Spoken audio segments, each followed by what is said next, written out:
إن الحمد لله نحمده ونستعينه ونستهديه ونؤمن به ونتوكل عليه ونعوذ بالله من شرور أنفسنا ومن سيئات أعمالنا من يهده الله فلا مضل له ومن يضلل فلا هادي له ونشهد أن لا إله إلا الله وحده لا شريك له ونشهد أن سيدنا ونبينا وعظيمنا وحبيبنا محمد رسول الله صلى الله عليه وعلى آله وصحبه وسلم أوصي وأوصيكم بتقوى الله.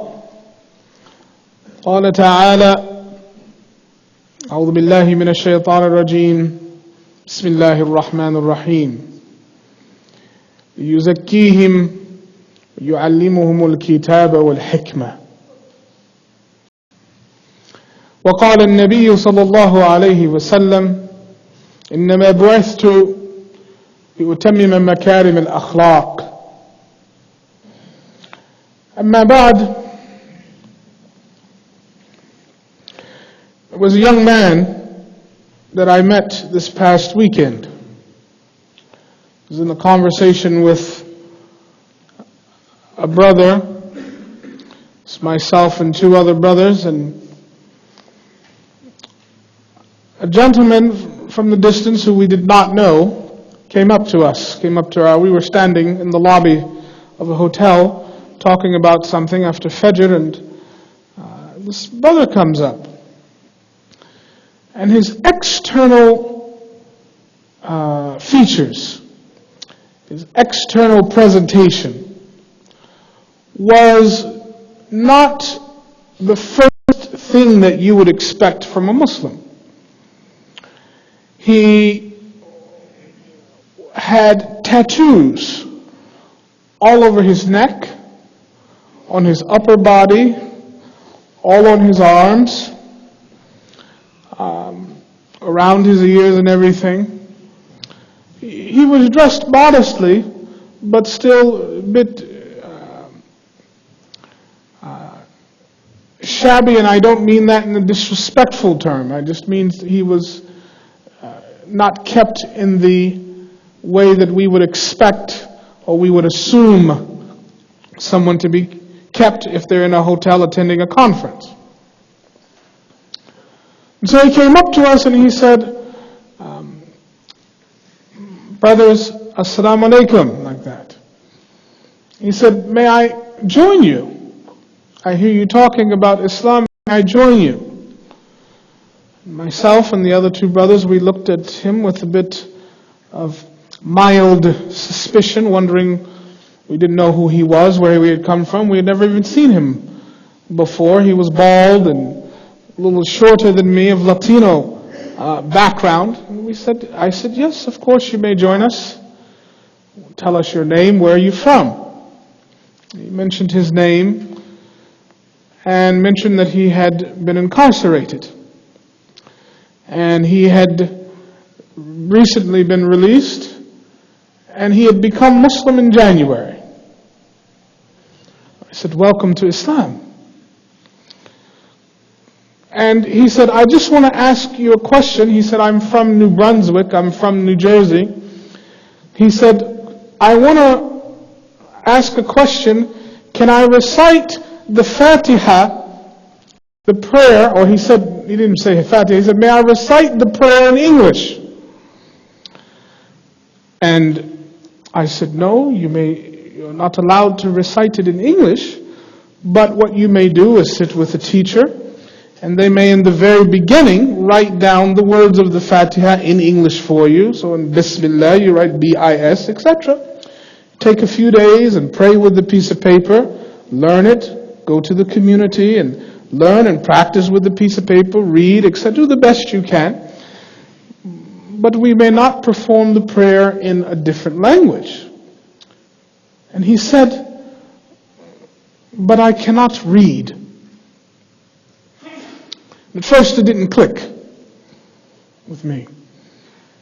And I said, well, you may sit with someone and they may help you. And then I realized he really meant he could not read at all. He said, all my life I've been in a dirty environment.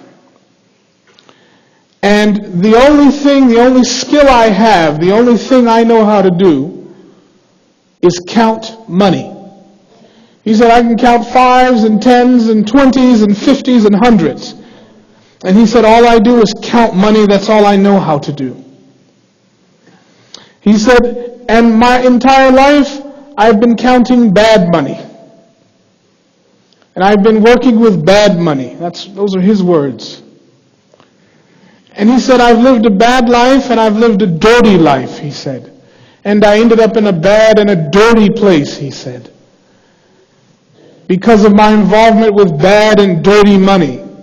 He said, but then Allah blessed me with Islam. I found Islam. He said, and I'm so happy to be a Muslim because, he said, I don't know a lot, but I'm so happy to be a Muslim because I know now that I no longer have to be a bad and dirty person. Subhanallah. He got the point. Even in his state of illiteracy, being a new Muslim, he got the point. I know I don't have to be reduced to asfal as-safilin, the lowest of the low. I don't have to be a bad and dirty person. I can be better. And no one taught me that I can be better except the Quran. Can you imagine? Your father never telling you, you have a future, you have a purpose, you have meaning, you have a job to do, beyond just going to college and going to school. Your existence means something and has spiritual value to it. The Quran, he came away from learning about the Quran, what brothers had told him in prison about the Quran, that's what he learned. He doesn't have to be dirty anymore. Brothers and sisters, this is a point here that was powerful for me. At the end of our discussion, he was in tears. And he hugged me and he hugged the other two brothers. And all he could say is, I'm so happy to be a Muslim. I'm so happy to be a Muslim. I'm so happy to be a Muslim. This young man, whose external presentation would have perhaps turned many people away from him. But inside of him, what he carried was the essence of what the Sunnah of the Prophet ﷺ is all about. That conviction that I can be better than what I was. I don't have to be subjected to dirty money, dirty life. Right? Our kids, our young sons and daughters and nieces and nephews and grandchildren, they need that kind of uplifting. They must be told that they are Muslim and they should be proud to be Muslim. Not proud in the arrogant, worldly sense, but proud so that they go out here and they work in the world, they exist in the world. They don't go out with their taqiyas on and their heads down as if they're ashamed, or their hijabs on and their heads down as if they're ashamed. But they value what they have, and they know that what they have has value in their life and in the lives of other people as well. The core of the Sunnah, the message of the Risala, the mission of the Prophet ﷺ, is this point about taking us from being dirty and cleansing us. That is the essence. That is the core. And in that process of tahara and cleansingness, there is a type of uplifting that naturally occurs. There is a type of elevation, spiritual elevation in the mind and the ruh and the qalb and later on in the body of the person that cannot occur in any other way. His sunnah operates on us in two different ways. And each way is unique to each individual person. One of these two ways, one of these two methods exists in the sunnah of Rasulullah ﷺ. The first method is that for some people, the prophetic sunnah of our Habib ﷺ acts on us when we follow it. It acts on us, it does the work of cleansing and tahara on us from the outside in. From a zahir, from the external to the batin, to the internal. In other words, for example, we may read hadith about how the Prophet ﷺ used to trim his mustache, trim his nails, keep his body in a certain way. We'll read sunnahs and hadith and we'll learn things about the external upkeep of the Prophet ﷺ. And then later on we read things about the way the Prophet ﷺ calmed his nafs, and that is the beginning of the internal, the way he thought, the way he spoke, the way he sat, the way he ate, that those things, those habits are now going from the external to the internal, that transition. And then how he was, how he interacted, how he dealt with people, then how he was when he prayed, and he was in adhkar, and when he was with Allah subhanahu wa ta'ala, those private moments, those pieces of advice that stick with us, that impact us. We take the Prophet ﷺ from outside and we slowly internalize those things. And so the process of tazkiyah and tahara begins externally from the outside, and then we bring it inside. That's one process. The other is a different method or a different process. And for some people, it occurs like that, in the second way. The other method is from the inside out. And so what attracts their attention are the ways and the forms of ibadah, the way the Prophet ﷺ acted as an abd, as a slave to Allah subhanahu wa ta'ala first. The way the Prophet ﷺ developed and cultivated his life and his relationship as an abd, as a bashar, in his relationship to his Rabb. That nature of ubudiyyah first, that is what attracts other people. And in light of that, in that frame of reference, in that perspective, then they read the interactions of the Prophet ﷺ with other people through that lens.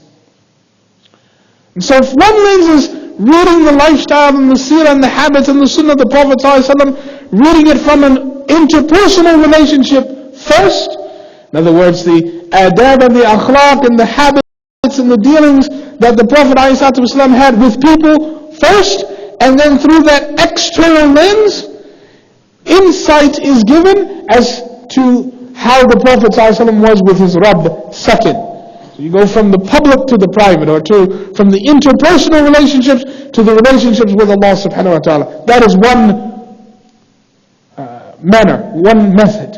And the other is the opposite. You focus on the Prophet ﷺ and his relationship as a form of ubudiyyah, and then through that lens, you perceive the Prophet's relationship sallallahu alaihi wasallam and his interactions. You understand those actions and those interactions with people through that lens of ubudiyyah to Allah Ta'ala. Both methods, both ways of reading the sunnah are valid, and both ways operate on us and cleanse us.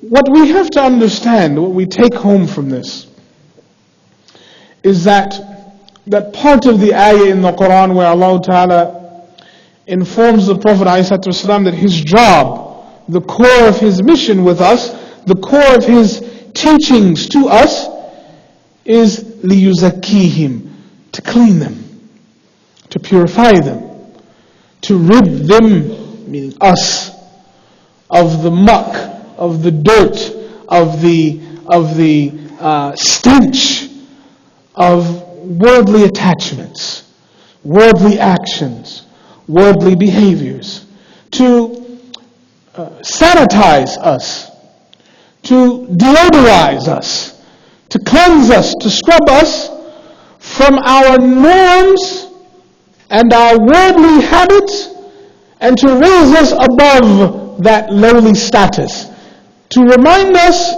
that we are important and we have value, and our importance and our value comes from recognizing our identity as ibad, as slaves of Allah.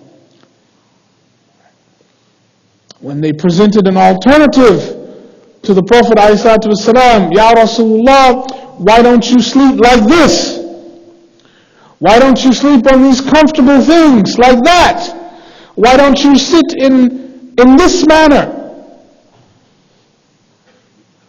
He reminded us, sallallahu alaihi wasallam, إِنَّمَا أَنَا عَبْدٌ, I'm an abd. The nature of my existence, the lens that I see through, see myself, I'm an abd. I'm a slave and a devotee, a devoted servant of Allah. آكُلْ كَمَا يَأْكُلُ الْعَبْدُ, I eat like a devoted servant of Allah eats. وَأَجْلِسْ كَمَا يَجْلِسُ الْعَبْدُ, and I sit like a devoted servant of Allah sits. The sunnah, his lifestyle, his sunnah and his seerah, all of it is geared towards orienting us to that mold. Why? Why ubudiyah? Not just because Allah Ta'ala created us to be abd, not just that. What's the point of ubudiyah? Yes, it is the maqsad, the objective of creation and the objective of our creation, but why? What is it about ibadah? What is it about devoting ourselves to the creator of the world and not the world? What is it about that orientation? What is it about my conversation with my son and my daughter and my nieces and my nephews and my grandchildren, that I explain to them that this is what Islam is, this turning of the face higher, not lower? What is it about that as a lifestyle, as a way of thinking, and as a way of being, a form of identity, ubudiyah? What is it about that is valuable, that is important? How is it that the lifestyle of an abd can compete with the lifestyle of Michael Jordan or other sports players, for example? When our kids say, I want to be like this, I want to be like that. And we say, wait a minute, that's fine, you can be a doctor or a lawyer, engineer, or this, that, or the other, and you can earn a living, or you can be a humble person, but at the core, don't forget who you are. Don't forget your main task. When you go to a job, you clock in and you clock out. You go from 9 to 5, 10 to 6. You have days off, vacation time, sabbatical, retirement. That's your job. You can have a job. Be good at your job. Fine. But an abd is not a job. Ubudiyah is not a job. You don't clock in and clock out of ubudiyah. You don't have vacation time from ubudiyah. You don't take a sabbatical from ubudiyah. You don't retire from ubudiyah. You were born, live, sick, eat, sleep, die as an abd. That is your identity before a doctor, before a lawyer, before a teacher, before an engineer, before unemployment. That is your vocation. That is your task. Why? Why is that important? Why should we tell our kids that? What is it that is valuable about that conversation, about that point? What is it that the Prophet, why is it that he spent 23 years of his life teaching us that? What was he trying to send us home with? Why?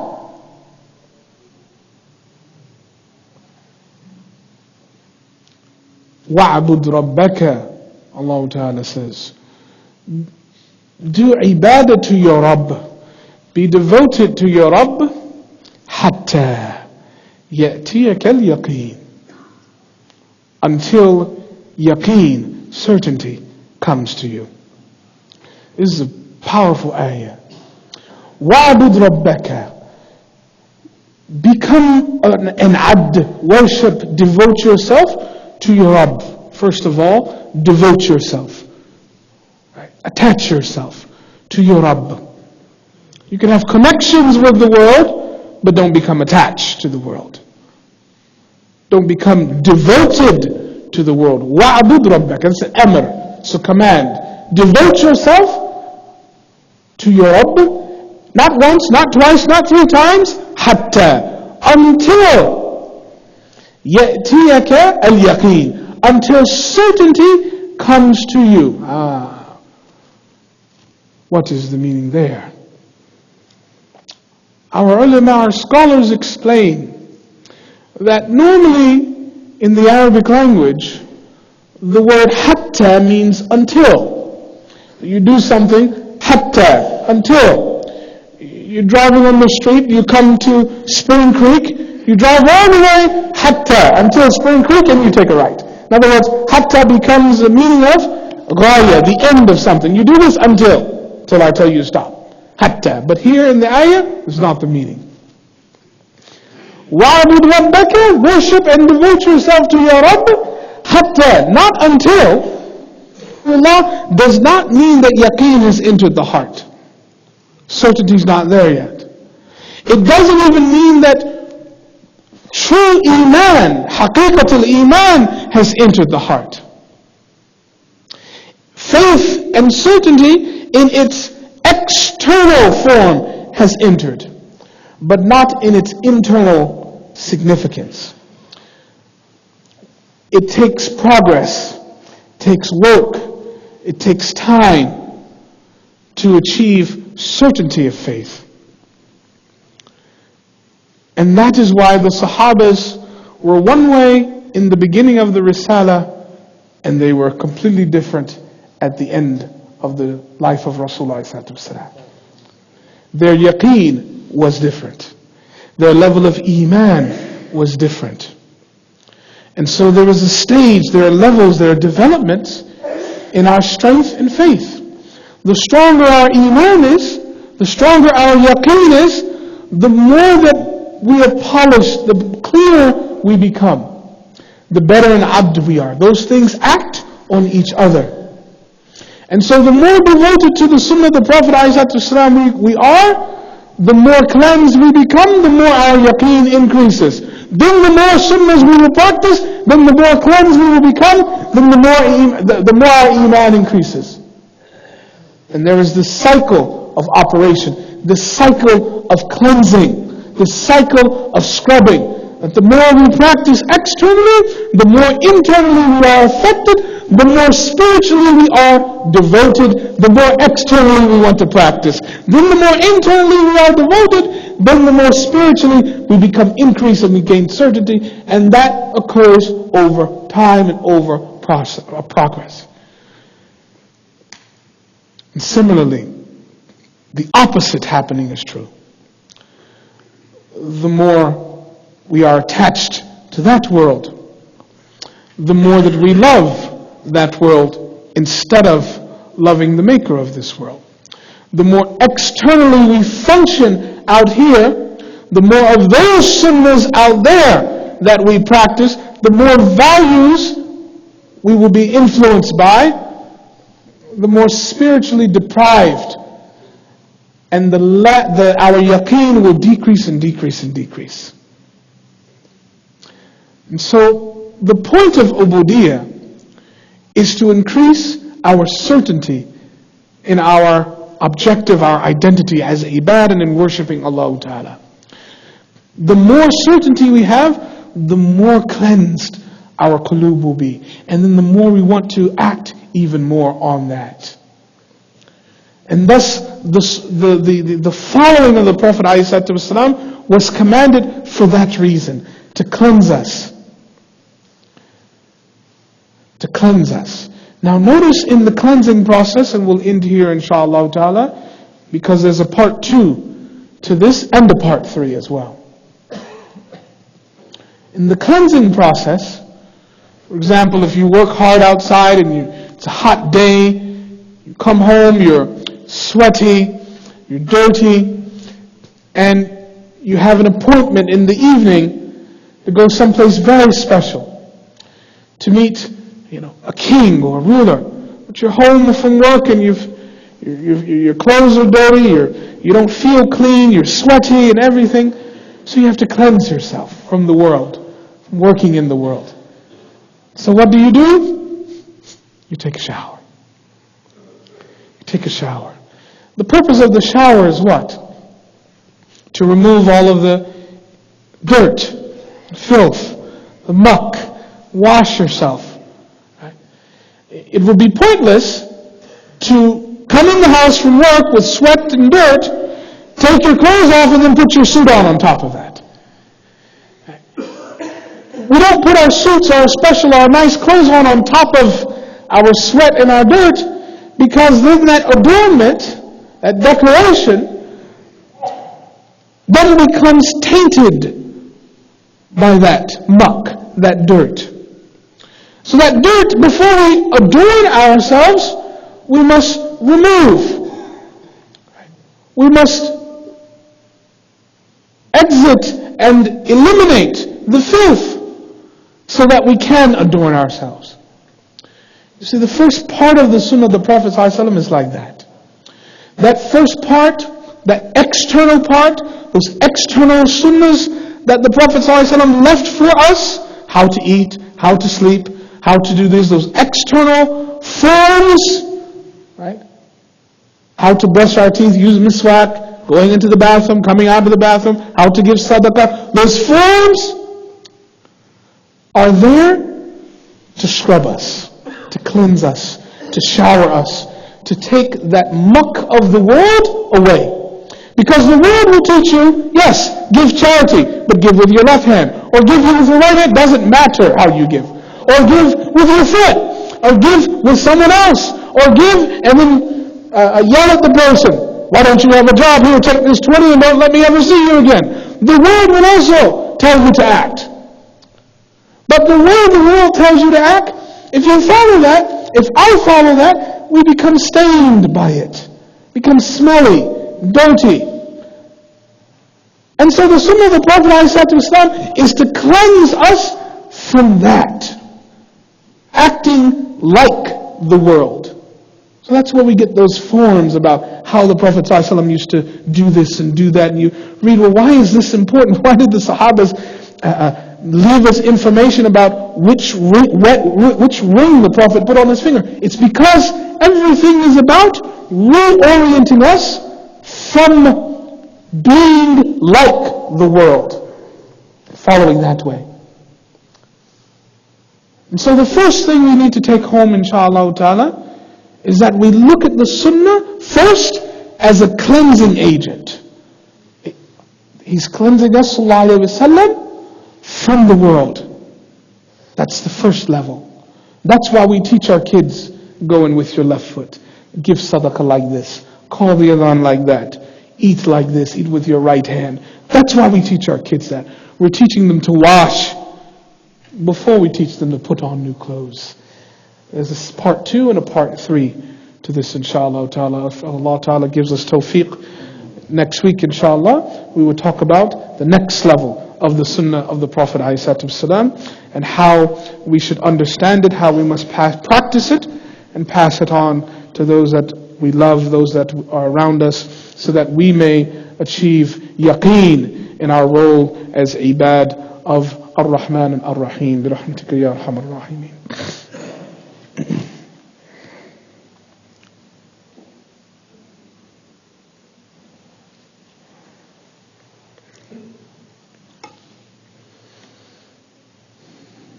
Alhamdulillah. الحمد لله رب العالمين والصلاة والسلام على سيدنا محمد وعلى آله وصحبه أجمعين. أوصي وأوصيكم بتقوى الله. قال تعالى: إن الله وملائكته يصلون على النبي يا أيها الذين آمنوا صلوا عليه وسلموا تسليما. اللهم صل على سيدنا محمد وعلى آل سيدنا محمد كما صليت على سيدنا إبراهيم وعلى آل سيدنا إبراهيم، وبارك على سيدنا محمد وعلى آل سيدنا محمد كما باركت على سيدنا إبراهيم وعلى آل سيدنا إبراهيم إنك حميد مجيد.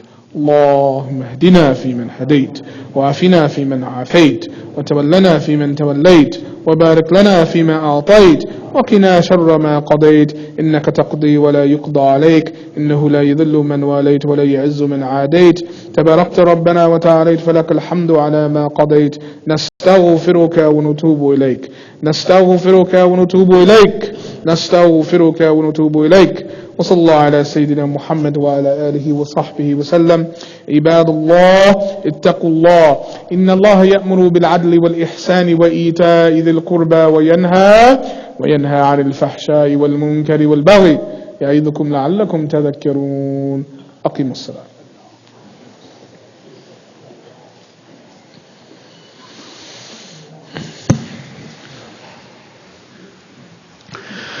الله أكبر الله أكبر الله أكبر الله أكبر. أشهد أن لا إله إلا الله، أشهد أن لا إله إلا الله، أشهد أن محمدا رسول الله، أشهد أن